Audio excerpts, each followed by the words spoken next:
And we are back with the fifth and the final segment of the GSMC Sports Podcast presented by the GSMC Sports Network. And in this fifth segment, we're going to just do a quick recap of all of the NBA games that took place yesterday. So before I do that, Fettuccine's in the chat. He asked one more question. How can the NBA fix their viewership? Now, there's a couple of things that they can do to fix their viewership. The first one that fans would like is for you to stop shooting threes. I don't think that's what's going to happen. I think the best way to fix the NBA's viewership is to make these games a little bit easier for their fans to watch, because that's really like the biggest problem. Like every single day, these NBA games are on completely different channels, and they're on different streaming services. So being able to sit down and find an NBA game is not as easy as being able to sit down and find an NFL game, because usually the NFL, they already have they've established Red Zone. They've also already established YouTube TV, so it gives multiple fans, the option to watch different teams. But usually the team that most people are going to gravitate towards is like their local team, and their local team, they do have, there's obviously cable, but there's also some games that are now being streamed on the NFL that have already, and they now have they have an established platform of being like responsible for broadcasting these NFL games. So people know where to find these NFL games, but being able to find these NBA games is a little bit it's not entirely clear. So what most people do is they try to watch these NBA games on like illegal streaming sites and Discord servers that are streaming the game, things like that. So while people are watching the games, it's not going to come up in the viewership numbers as other people tuning into that game, right? Like the NBA is not generating any kind of revenue with those people streaming the game on a Discord or something like that. So the NBA, if it really wants to try and regain its viewership, then it's going to have to make it a little bit easier to view these games. So he also asked one more question. Is it true that NBA wants to try to cast games on Tubi?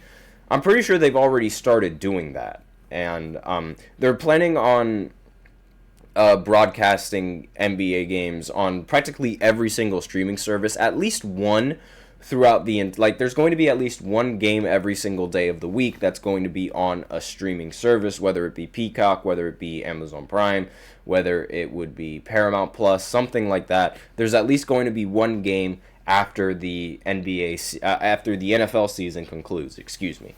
So, and that's also another problem. It's like, having all of these streaming services, like you need to have Peacock, you need to have Paramount, you need to have ESPN Plus, you need to have Amazon Prime, all of this random subscriptions to watch these NBA games, to only watch the second half of the NBA. So that's definitely not going to be an issue that they're going to be able to fix like that.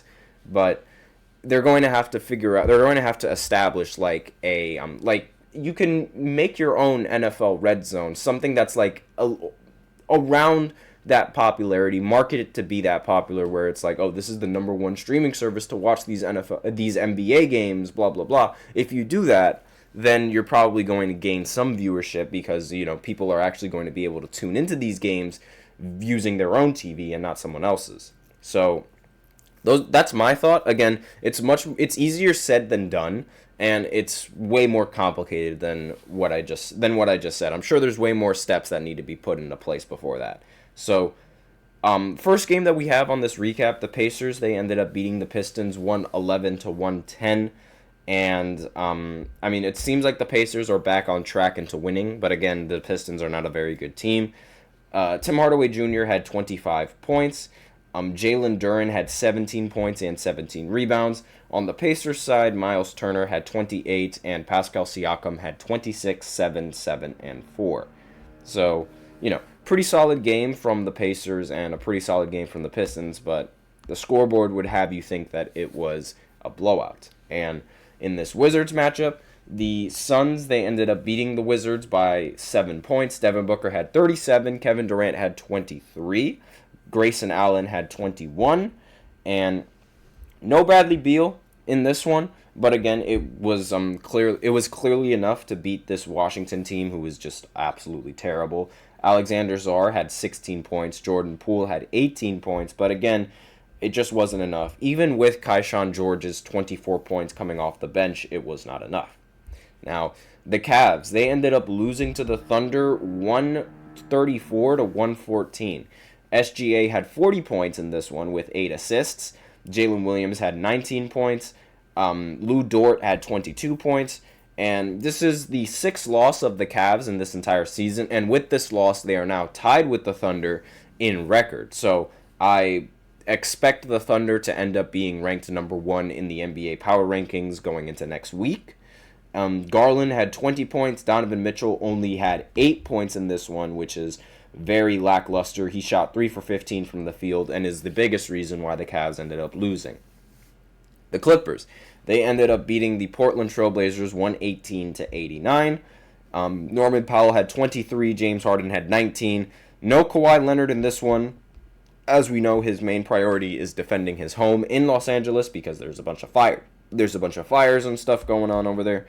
Fernie Simmons played 30 minutes, had 0 points, 0 for 9, 0 for 5 from 3. Scoot Henderson, 16 points. DeAndre Ayton, 14 points, but just a pitiful game from the Trailblazers. And finally, the Houston Rockets, they matched up against the Kings, and DeMar DeRozan destroyed them. He dropped 33 points. Sabonis had 20, 14, and 7, and Keegan Murray had 18 and 11, with De'Aaron Fox dropping 19. Now, it's not like Houston played bad, though. Amen Thompson had 20 and 10. Sengun had 21 and 10. Jalen Green had 28. But still, that was not enough to go up against the Kings. Again, DeMar having a signature vintage 33-point performance is definitely going to help you. But still, I don't think this Kings team is nearly as good as they expected themselves to be. Right now, they're standing at 9th in the Western Conference, only because the Western Conference is ridiculously close, and the minute you win a game, you can move up like 2 seeds. I'm not even joking. Like, right now the Kings are 21 and 20, and if they were to win a game, then they could see themselves move all the way up to the 7th or the 6th seed. If they win 2 games, then they definitely move up there, but it's like they could the standings can change like that. Meanwhile, in the Eastern Conference, the standings can only really change between the Knicks and the Celtics, and that's it.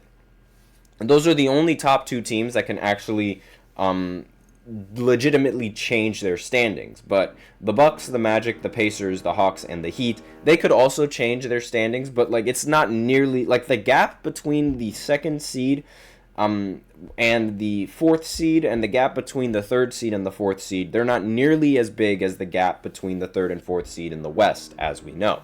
So just a little bit of an update on how the season's going and the standings and things like that. So the Timberwolves, they're going to play the Knicks tonight. The Thunder, they're going to play the Mavericks. The Nets are going to play the Lakers. The Magic are going to play the Celtics. Bucks are playing the Raptors. Nuggets are playing the Heat. Jazz are playing the Pelicans. Hornets are playing the Bulls. And the Grizzlies are playing the Spurs. So with all that in mind, my picks are going to be the Knicks, the Thunder, the Lakers, the Celtics, the Bucks, the Nuggets, the Jazz, the Bulls, and the Grizzlies. We're going to go with those for today's picks. That's all that I have on today's segment. So thank you so much for tuning into the GSMC Sports Podcast presented by the GSMC Sports Network. Your support means a lot to us, so remember to subscribe to the show, leave a positive review. We also invite you to follow us on Facebook, Twitter, TikTok, and Instagram. As usual, we love to hear what you guys have to say during the show, whether it's a hot take or a burning question or something you're dying to share. We're all ears, and if you really want your comment and or question to get noticed, I recommend using Super Chat. If that's not your thing, you can always use the link displayed below the ticker, gsmcpodcast.net, and you can send in your comments and or donations that way as well. That's all that I have for today on this segment. Thank you so much for tuning in. I am your host, Nelson. Be sure to tune into the playoff games over the weekend, and as always, take care.